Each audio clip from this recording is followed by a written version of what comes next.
begin our conversation talking about relations, okay? You're going to see this word a lot. And a relation is simply a set of ordered pairs. All right? This is a set of ordered pairs. And we use set notation to decipher these things. And set notation are these brackets here. Looks like a sideways mustache. So let me give you an example. Say like at 11:30, the tide was 6 feet.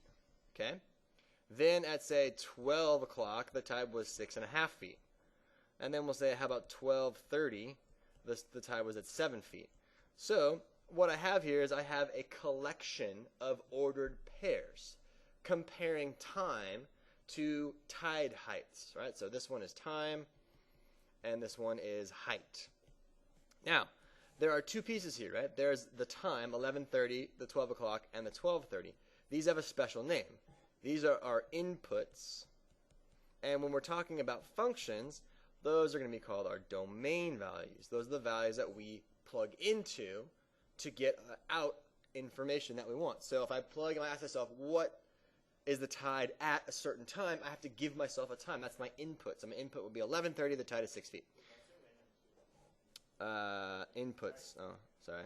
I don't know. Thanks. And then these ones over here, if the first ones are my inputs, what do you think the second ones are going to be? The outputs. Yeah, you got it. And those are called the range when we're talking about functions. So a relation is a set of ordered pairs. It can be comparing any two things that we have here. We're going to use set notation. This part right here denotes set notation. And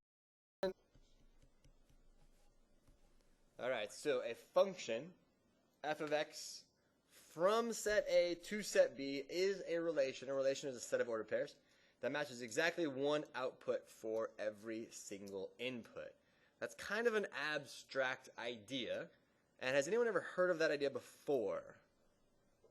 Yeah, you have? Where have you heard before? Algebra class?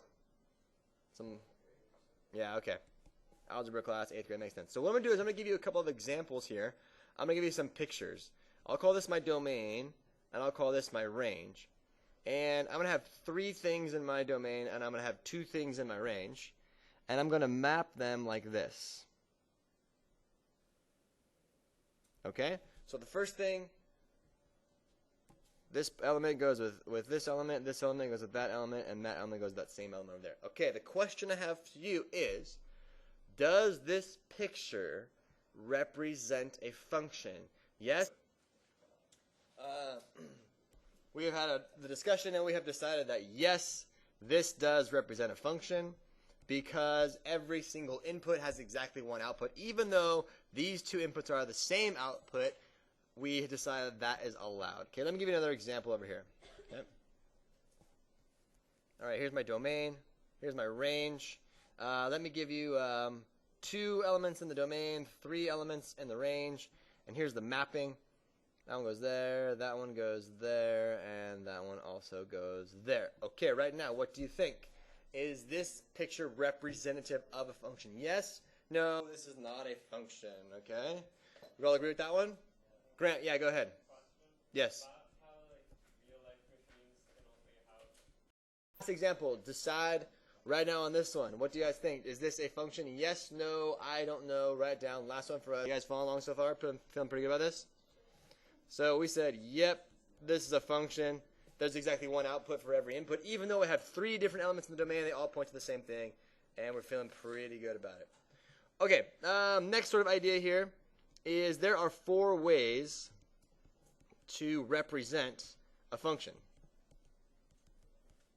And we'll write those down.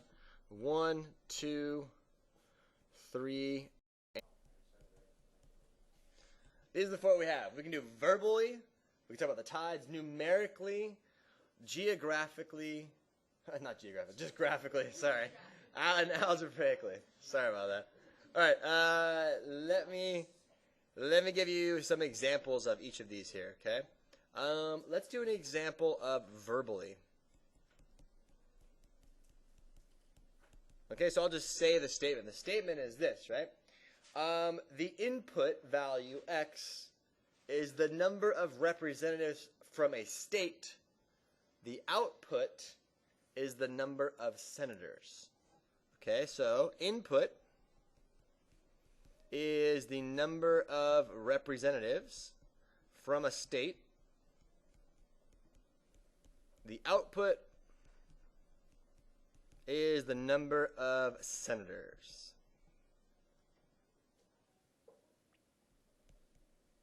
All right, so what do you think? Does this represent a function? Yes, no. Somewhere. Now we're getting somewhere. Okay, so here's what we have. We have, let's talk about California, right? Anybody know how many number of representatives we have? A lot. Okay, so we have a lot. So let's just call it California, the California number. What's the output going to be? 2. Very good. Let's talk about Arizona. Anybody know?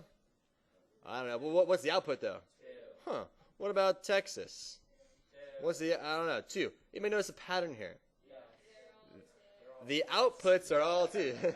So in my domain, I have the number of California senators. I have the number of Arizona representatives, sorry. I have the number of Texas representatives. And then the output is the number 2. And they're all pointing to the number 2. So is this a verbal model of a function? Yes or no? What do you think? Yes, it definitely is, right? It definitely is a verbal model of a function. Now, what if I reverse that? If I reverse the domain and range, would that be a function? Yes. No, why not? Very good. I have one number that goes to me. Very good. Okay, good. Let me give you an example of a table here. So I'll give you x and I'll give you y. And let's give you 2, 2, 3, 4, and 5. And let's go 11, 10, 8, 5, and 1. Okay, what do you think? Does this table right here represent a function? Hands up, yeah, it looks like we agree with that. So Catherine explains that because 2, the number 2, has 2 different outputs, namely it has an 11 and a 10, that therefore this is not representative of a function, so this is not a function. All right? And then here's the last one here. Okay, let me give you this, and I'm going to give you some points in the coordinate plane. Okay, I'm going to give you those points only. Do this, or does this represent a function? Graphically, yes? Okay, all right. So, we decided that yes, this does represent a function because it passes the vertical line test, meaning that for every single output there's exactly only one, or sorry, for every input there's exactly one output, and we're feeling pretty good about that. Okay, let's go on to, all right, you're going to see this phrase a lot, represent y as a function of x. So now's a good time to talk about independent and dependent variables, okay? Which one is the independent variable and which one is the dependent variable? Do we know? Nelson, what do you think, dude? No, y is the dependent variable, okay? Y is the dependent variable. All right? X is the independent. So when we say representing y as a function of x, what I want you to think about is to get, for algebraically representing functions, is to solve for y and then examine. So let's give you 2 cases here, 2 examples. I'm going to give you 2 equations. I'm going to give you x squared plus y is equal to 1, and I'm going to give you negative x plus y squared is equal to 1. One of these, y represents a function of x, and the other one it does not. All right, so we're going to discuss y and how come and what the deal is. So to represent y as a function of x, what we want to do is we want to get y by itself. All right, get the dependent variable by itself. So in this case, I'm going to have this. I'm going to say y is equal to negative x squared plus 1. All right, that's my first equation where I have y as a function of x. Maybe. I've solved for it, right? Let's do the other one over here. I have y squared is equal to x plus 1. Have I solved for y? Yes. No. I take the square root of both sides. So that means that y is equal to plus or minus the square root of x plus 1. All right. Now, taking a look at these, In one of these cases, y is a function of x. In one of these cases, y is not a function of x. Who thinks they know which is which? Who agrees with what he's saying? Yes, he is absolutely right. Okay, it turns out that this second one here, this is not a function of x. And here's why. Let's say that x is equal to, I don't know, 3. All right? If x is equal to 3, let's check this one over here. What would my output be? Well, I'd have negative a 3 squared and then plus 1, so that would be negative 9 plus 1, so that would be negative 8. So the output is negative 8. There's no discrepancy. I know if I plug in a 3, out will pop a negative 8. However, if I plug in a 3 over here on this one, I will get the square root of 3 plus 1 plus or minus, which is either going to be a positive square root of 4 or a negative square root of 4. That gives me a positive 2 or a negative 2. Notice I have two different outputs for the one input of a 3. Therefore, this is not a representative. When we talk about function notation, we're used to the equation, say like, for example, I don't know, y equals 2x plus 1. Well, when we talk about function notation, we exchange the y for f of x. And we read that as f of x, now going to be 2x plus 1.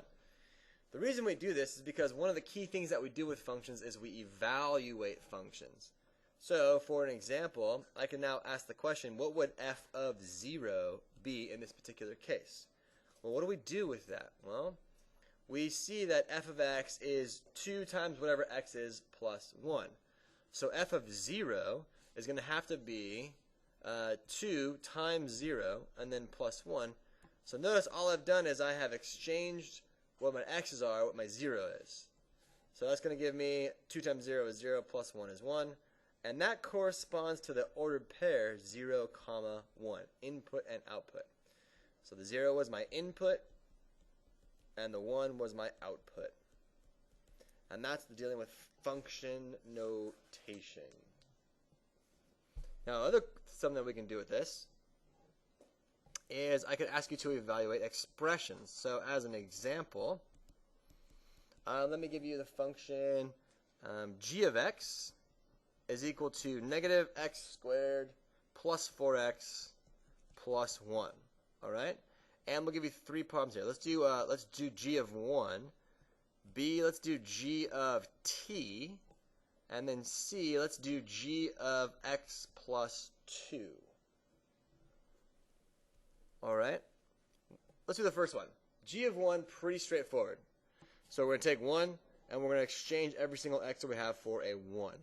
So that's going to give me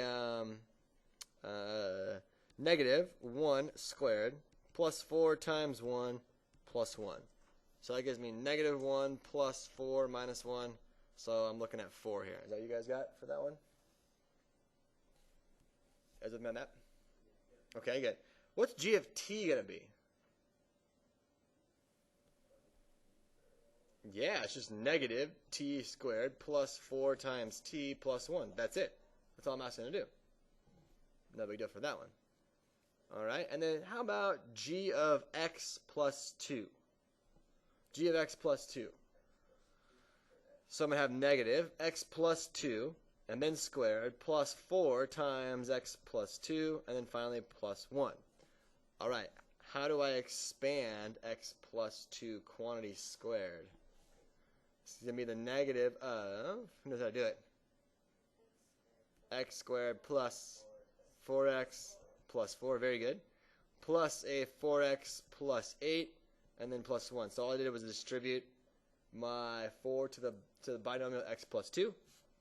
Now I'm going to distribute my minus sign everywhere, and I'm going to get negative x squared minus 4x minus 4 plus 4x, and then plus 9. All right. Anything cancel out? Yeah, so I end up with negative x squared. Is that minus plus 5? Plus 5. There we go, like that. All right. So sometimes our answer is just simply an expression, not necessarily the answer like 4 or 0. X is greater than or equal to 0. All right, a certain type of function called a piecewise defined function is nothing more than a function defined by pieces. And in this case, I have two different pieces. I have x squared plus 2, and I have an x plus 1. And the way that you decipher what you use is by looking here, the if statement. All right? So, in this particular case, somebody give me a value of x that we could plug into our function here. Give me any value you can think of. 12. Okay, good. So I want to evaluate what is f of 12. Well, first of all, that doesn't look like a 12. F of 12. Okay, is 12 less than 0? No. Is 12 greater than or equal to 0? Yes, so that means I'm going to apply that rule. So since 12 is greater than or equal to 0, I'm going to apply the 12 plus 1, and I'm going to get out a 13. So I'm going to get the point 12, 13 corresponding graphically on the graph. Okay, give me a point that would have to use the first rule. What input value would I have to use in order to use the first rule? Yes, Amy, give me one. No, because 12 is greater than 0, I apply this rule, x plus 1. Yeah. So someone give me an input value in which I would be using the first rule. Yeah, Ryan, what do you got, dude? -5. Very good, right? Why would I choose -5? Yeah, exactly. So -5 squared is 25 plus 2. That gives me 27, right? So this would be the point -5, 27. So because 5 is less than 0, I use that rule. Now, a piecewise defined function could have a variety of pieces. I could have 3 or 4 different pieces here. In fact, I could have as many as I wanted to. And the key to getting them right is understanding which x value you use, which input you try. Okay? Okay, so with your families, with your groups, here's what I want you to do. I want you to determine the domain for each of the following, A, B, and C. I'll give you a hint. A is the easiest one, but in none of them, A, B, and C, is the answer, only just the real number system. Okay, it's something. All right, come back to me here. Almost everybody in the room got part A, no problem. You guys said the domain was equal to 0, 2, and 6. That's a 0, 2, and 6. You could have written it like this, too. 0, 2, 6 with curly brackets to represent a set. Okay? That one was easy. Now, in part B, we got the consensus that x is allowed to be anything except for -5. So x is not allowed to be -5. Now, how did you get that? Why is that the case? Nelson, what do you think, dude? Yeah, he says if you plug in a -5 to your expression here, to your your equation 1 over x plus 5, you get 1 over 0. 1 over 0 is undefined. Therefore, we can say you can plug in any x you want as long as it's not -5. And here's how we do that. So we're talking about a set of numbers. We're talking about the set of real numbers x such that x does not equal -5. This is the way that you say this, okay? So this is the set notation. And we say all real numbers, so this stands for all real numbers. Yeah, x, and this little line means such that. And then, of course, x is not equal to -5. That is your statement. So this statement basically says you can pick anything you want except -5. And this is the mathematical way that we would say it. All real numbers x such x is not equal to -5. Now, similarly, for part C, lots of people were figuring out that, okay, whatever is underneath my radical here, this 4 minus 2x, it needs to be greater than or equal to 0, meaning it needs to be a positive number because we cannot take the square roots of negative numbers in the real number system. So if you solve this little inequality, -2x is greater than or equal to -4, divide by a -2, you get that x is less than or equal to +2. Can I keep going? I'll keep going.